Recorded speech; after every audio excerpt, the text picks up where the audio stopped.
para voltarmos ao termo principal. Ele fez uma referência, o Dr. Berkovitch, dizendo o executivo é eleito, o legislativo é eleito, o judiciário não. Tudo bem. Eu acompanho, até porque gosto, porque estudei lá, o México. E o México está passando por um processo de reforma muito radical.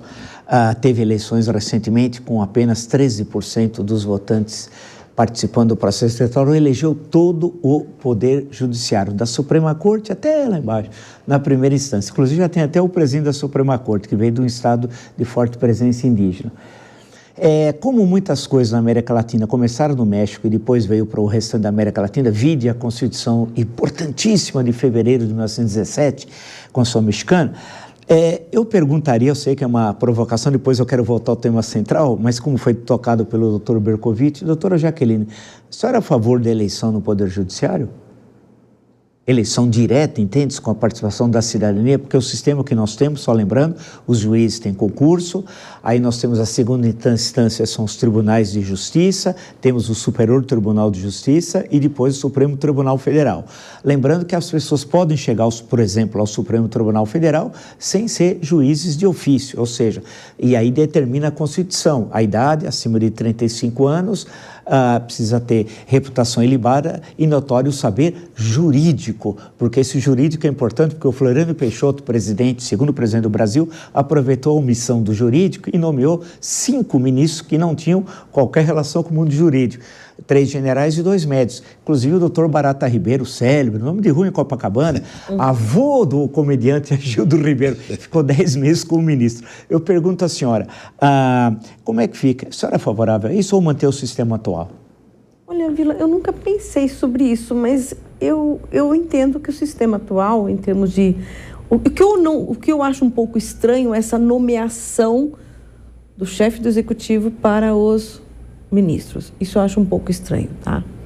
Mas eu acho que o poder judiciário, ele deveria ser, sim, um poder meio que não escondido, nada disso, mas que nós não tivéssemos tanto protagonismo, tanta conhecimento de quem são as pessoas que estão lá, quem são o que eles estão decidindo, como você mesmo falou, todo mundo sabe como é que cada ministro hoje em dia decide. E eu nunca pensei sobre isso, pode ser que eu mude de opinião, tá? Mas agora você me perguntando dessa maneira, se eu acho que se daria certo a nomeação, eu acho que estaria mais ainda evidente, mais ainda politizado, mais ainda propenso a ter, vamos falar no linguajar claro, conchavos, uma situação que distanciaria da justiça. Porque, tudo bem, a justiça falha, às vezes, mas ela tende a ser uma justiça correta, tende a ser uma justiça no qual eu não enxergo lados, eu vou enxergar a lei. E que se eu tiver... Eu não sei como é que funciona realmente no dia a dia, na parte dos países que tem essa eleição, pode ser até muito bem, tá? Me falta conhecimento disso. Eu imagino que quando eu tenho um judiciário eleito, eu acho que ele pode perder a autonomia dele. Ele pode perder a singularidade dele de, olha, agrade a quem agradar, desagrada a quem agradar, mas eu vou decidir. Isso eu acho que pode perder. Não sei, eu penso que agora essa situação está boa. Eu acho um pouco, às vezes, estranha as nomeações, que acabam tendo nomeações muito diretas, que nem nós tivemos um outro presidente, o antigo presidente, falou, não, eu vou colocar lá uma pessoa extremamente religiosa, não, eu vou colocar lá uma pessoa X dessa qualidade. Nós estamos indo atrás do ilibado saber jurídico, né? Do ilibado saber, aquele que sabe realmente lidar com a Constituição, aquele que sabe lidar com as leis federais, e não uma vocação particular para ser um pouco mais religioso, ou para ser um pouco mais direitista, ou para ser um pouco mais esquerdista. Então, quando já há uma direcionamento, uma escolha dos ministros, isso já ocorre uma coisa especializada, que eu acho errada. E não é volto a dizer, não é pelo saber jurídico dele, que é isso que nos importa. Eu quero saber, tem quem está me julgando, não está me julgando porque ele tem uma preferência para tal idealismo ou não. Ele está me julgando porque tem uma Constituição, essa Constituição Se me dá direito, eu devo ser resguardada. Se não me dá direito, devo ser apagado, tá? Mas esse lado de escolha, agora só voltando a sua pergunta e resumindo, escolha, eu acho, para mim agora, que não daria muito certo, não. Eu vou passar ao doutor Marcelo Figueiredo, só lembrando a quem nos acompanha, vai agora, depois da eleição no México, vai ser colocado em prática, né, esse novo sistema que nenhum país do mundo que eu conheça tem, né? Ou seja, desde a primeira instância até a Suprema Corte. Lembrar que teve uma oposição muito forte de, por exemplo, um grande historiador mexicano, Henrique Krause. Vocês podem ler letraslibres.com, acessam que vocês vão ver uma grande revista, uma crítica muito dura em relação à proposta que é do presidente anterior, o presidente López Obrador, mas foi feito sob a gestão agora, no período presidencial, lá o mandato é de 6 anos, sem reeleição da presidência Cláudia Sheinbaum. Doutor Marcelo Figueiredo, o que o senhor acha? Pois não, olha, a sua pergunta, Vila, é muito oportuna. Eu, pessoalmente, acho que, como todos nós sabemos, né, o nosso sistema foi idealizado por Rui Barbosa, que era um grande admirador do modelo norte-americano. Ou seja, nós temos ele que criou, se inspirou na Suprema Corte, naquele modelo de 11 ministros, no caso lá 9, aqui 11, mas também nomeado pelo presidente, sabatinado pelo Senado, quer dizer, um modelo bem parecido. Só que lá eles vitalício e aqui é obrigatória a saída com 75 anos.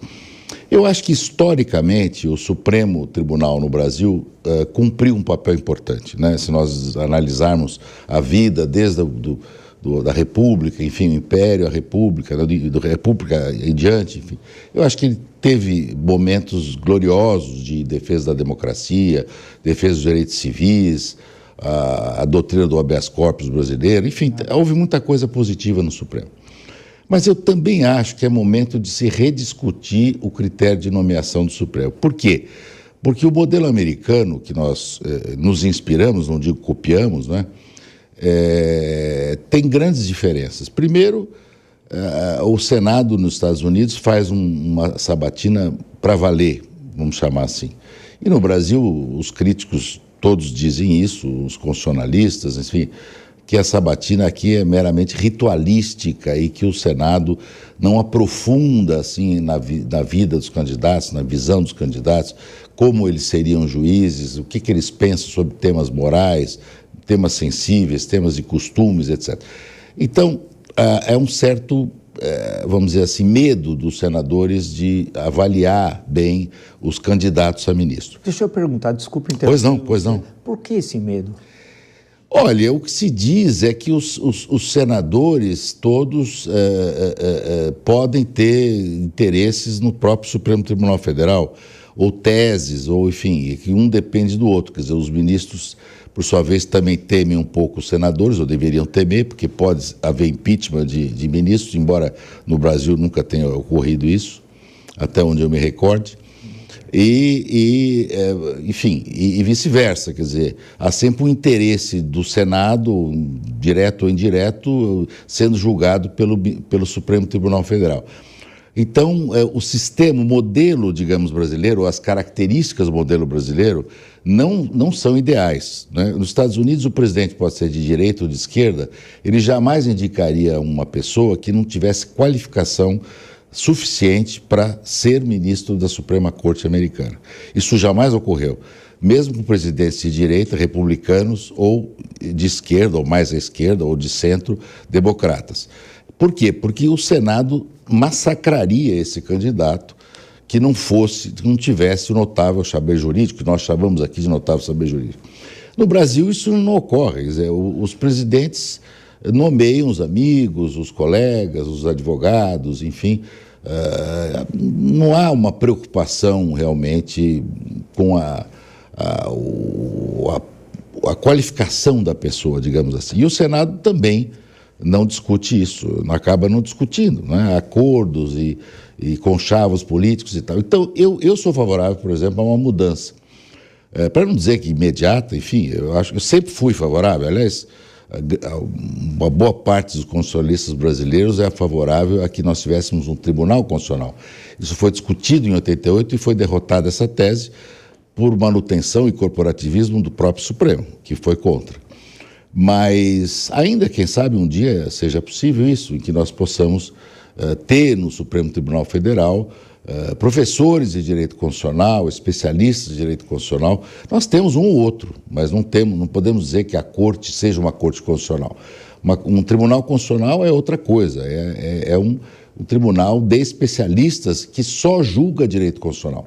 E o Supremo brasileiro não é isso. O Supremo julga ação penal, julga... Até o título do Flamengo. Exato, era o Flamengo, exato. O Esporte de Recife. Até aquela piada, né, que o papagaio grita no condomínio e isso chega no Supremo, se a pessoa pode ter gato no apartamento, não pode ter, etc. Então virou realmente o Supremo hoje um tribunal que é convocado para dizer tudo sobre qualquer coisa e sobre tudo. Isso não é bom, porque o Supremo deveria apenas se concentrar na matéria constitucional, né?